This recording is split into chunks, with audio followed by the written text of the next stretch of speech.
जो होता है अच्छे के लिए होता है, यह एक प्रसिद्ध हिंदी कहावत है जिसे अक्सर श्री कृष्ण के उद्धव गीता में भी उद्धृत किया गया है। इस कहावत का अर्थ है कि जो भी हमारे साथ होता है वह हमारे भले के लिए होता है, चाहे वह हमें पसंद हो या न पसंद हो। श्री कृष्ण ने इस तत्व को उद्धव को समझाते हुए कहा था कि हमें सभी घटनाओं को आनंद पूर्वक स्वीकार करना चाहिए, क्योंकि वे सभी हमारे श्रेष्ठ भविष्य के लिए ही हो रही हैं। इसका यह मतलब नहीं है कि सभी घटनाएं हमेशा सुखद होंगी, परंतु उनमें से भी हमें सीखना और प्रगति करना चाहिए। श्री कृष्ण ने यह सिद्धांत बताकर उद्धव को जीवन में समझाया कि जीवन के सभी पहलुओं को स्वीकार करके हम परम सुख और समृद्धि की प्राप्ति कर सकते हैं।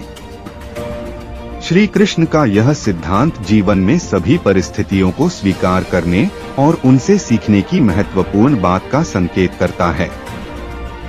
यह हमें यह समझने में मदद करता है कि हमारे जीवन में होने वाली अच्छी या बुरी घटनाएं और परिस्थितियां हमें अपनी प्रगति में सहायता कर सकती हैं। यह सिद्धांत हमें अपने आप को आत्मनिर्भर और स्थिर बनाने के लिए प्रेरित करता है। जब हम अपनी अवस्था को स्वीकार करते हैं तो हम स्वयं को आत्मविश्वास और सामर्थ्य से परिपूर्ण महसूस करते हैं। हम समस्याओं के सामने निडरता से खड़े होते हैं और उन्हें उपायों में बदलने के लिए सक्षम होते हैं। इस सिद्धांत के अनुसार हमें घटनाओं को सिर्फ एक परीक्षा के रूप में नहीं देखना चाहिए, बल्कि उन्हें अवसर के रूप में देखना चाहिए। हर अवसर हमें नए अनुभवों, ज्ञान और सीखों के अवसर प्रदान करता है, जो हमारे व्यक्तिगत और आध्यात्मिक विकास को बढ़ाते हैं। हमें स्वीकार करना चाहिए कि परिस्थितियों में छिपी हर घटना और प्रतिक्रिया हमारे अंदर एक संदेश या सीख लेकर आती है। श्री कृष्ण के अनुसार हमें उन संदेशों को समझने और अपने जीवन में उनके मार्गदर्शन को अपनाने का प्रयास करना चाहिए। जब हम उनके द्वारा उद्धृत किए गए सिद्धांतों को अपनाते हैं तो हम आगे बढ़ने में सफलता प्राप्त कर सकते हैं और अपने आप को बेहतर बना सकते हैं। इस तत्व में विश्वास रखते हुए हमें जीवन के हर पल को ध्यान से जीना चाहिए और उसका महत्व समझना चाहिए। बुरी घटनाएं हमें संकेत करती हैं कि हमें कुछ सुधार की आवश्यकता है या हमें अपने कार्यों को संशोधित करने की आवश्यकता है।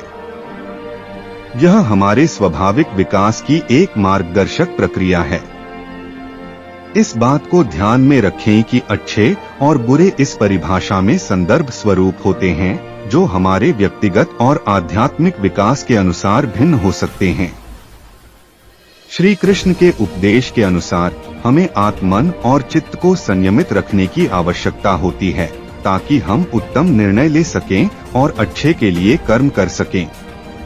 श्री कृष्ण ने जीवन के मार्ग में अपने भक्तों को आदर्श दिखाया है, जिसमें अनुशासन, निष्ठा, सेवा और प्रेम के महत्व को जोर दिया गया है।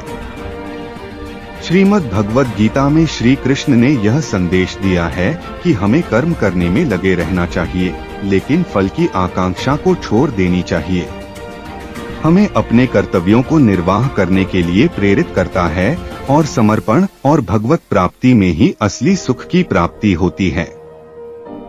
श्री कृष्ण का उपदेश हमें यह भी सिखाता है कि हमें अन्य लोगों के प्रति समबुद्धि और सम्मान रखना चाहिए। हमें सभी मनुष्यों के बीच एकता और समानता की भावना को विकसित करना चाहिए और प्रेम और सहानुभूति का प्रचार करना चाहिए। हमेशा यह ध्यान रखें कि श्री कृष्ण के उपदेश का मुख्य उद्देश्य हमें आत्मा के साथ आत्मनिर्भरता, ज्ञान और समर्पण की प्राप्ति करने में मदद करना है।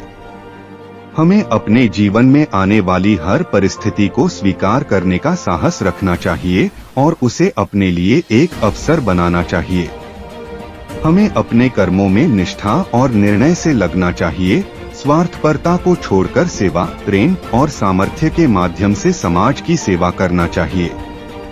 श्री कृष्ण का यह उपदेश हमें सच्चे सुख की प्राप्ति के लिए सही मार्गदर्शन प्रदान करता है। जब हम अपने जीवन के हर पल को आनंद पूर्वक और ज्ञान पूर्वक जीते हैं, तो हम उच्चतम स्तर की खुशियों और पूर्णता की प्राप्ति को समझते हैं।